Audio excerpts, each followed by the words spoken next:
देश के अन्नदाता किसी भी तरह से किसी अनहोनी के अलग अलग प्रकार के मौसम की प्रतिकूलताएं हैं, किसी रोग के शिकार ना हो और उनकी पुकार सरकार सुने। आदरणीय प्रधानमंत्री जी किसी भी रूप में मुझे नहीं लगते हैं कि वो किसान विरोधी हो सकते हैं, क्योंकि उनका तो सपना, पहला प्रधानमंत्री है जिसने कहा है कि मैं किसानों की आय दोगुना करना चाहता हूँ, उनको न्याय देना चाहता हूँ। और उनकी नीतियाँ, उनकी नीयत और नेतृत्व किसी भी तरह से मुझे किसान विरोधी नहीं लगता है। लेकिन किसानों के मन में बहुत प्रकार की आशंकाएं हैं इन कृषि बिलों को लेकर के। बहुत सी आशंकाओं का उन्होंने निर्मूलन किया है। एमएसपी पर भी उन्होंने आश्वासन दिया है और लिखित आश्वासन देने के लिए भी प्रतिबद्ध है।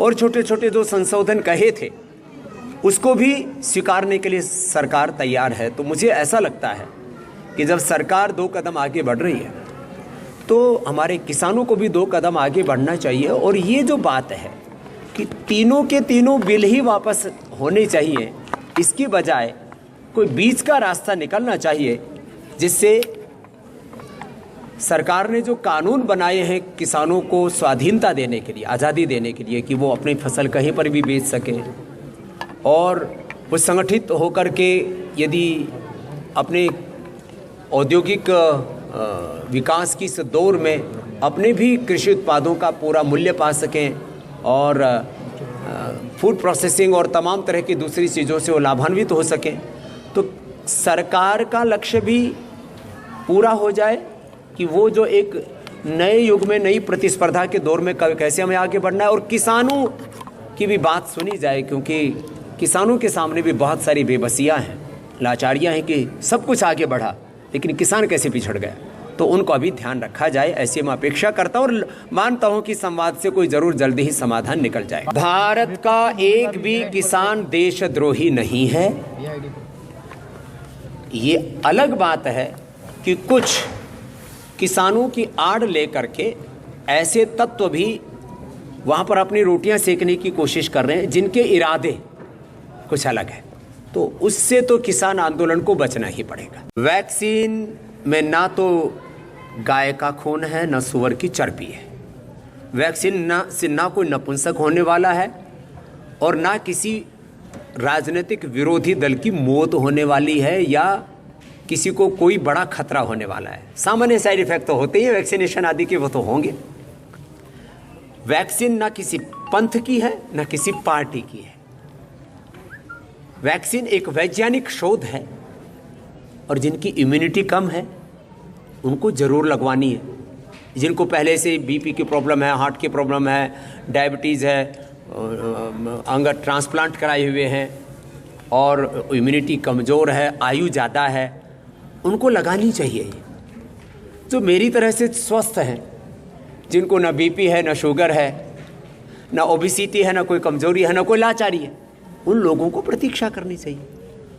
हमने तो अपना प्रतीक्षा सूची में नाम लिखा हुआ है 2025 में। तो क्यों इतनी आपाधापी है कि कुछ लोग घरों में कैद बैठे हुए कि जब वैक्सीन लगेगी तभी बाहर निकलेंगे। वैक्सीन लगने के भी 2 महीने बाद इम्यूनिटी पैदा होगी, और वो 6 महीने रहेगी या 9 महीने रहेगी तो भविष्य बताएगा।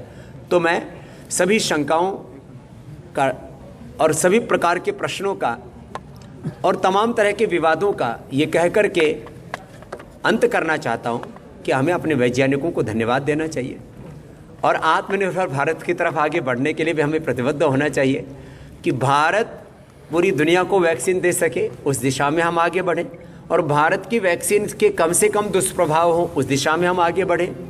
और सबसे पहले जो फ्रंट लाइन हमारे डॉक्टर्स हैं, पैरामेडिकल्स हैं और दूसरे लोग हैं, उनको ये वैक्सीन मिले, कोई आपाधापी ना मचे और वैक्सीन के नाम पर किसी भी तरह की कोई राजनीति ना हो। कुछ तो ऐसे काम छोड़ दो जिसमें कम से कम अपनी राजनीतिक रोटियां ना सेके। राजनीतिक जो दल बहुत से ऐसे हैं जिनको मोदी जी को घेरने के लिए कोई मुद्दा नहीं है। अब वो निस्तेज हो चुका विपक्ष जो एक तरह से वैचारिक दिवालियापन का शिकार हो चुका है, उन लोगों को मोदी को घेरने के लिए दूसरे मुद्दे ढूंढने चाहिए, खोज करनी चाहिए। और ये भी खोज करनी चाहिए कि भाई तुम्हारे पास में मोदी जी की क्या दवाई है, मोदी जी की क्या वैक्सीन है। और जब तक मोदी जी की के नाम के स्थान पर कोई दूसरी तुम्हारे पास वैक्सीन है, कोई दवाई नहीं है देश को आगे बढ़ाने के लिए, तो तुम ऐसा प्रयास करो ना कि कोई मोदी जी ऐसा व्यक्तित्व पैदा करो। मोदी जी से क्यों चिढ़ते हो? तो कुछ राष्ट्र में मोदी विरोधी है, कुछ दुनिया के मोदी विरोधी और राष्ट्र विरोधी, भारत विरोधी जो ताकतें वो भी बहुत सा अड़ंगा और पंगा डाल रही हैं, उनसे तो सावधान हमें रहना ही पड़ेगा।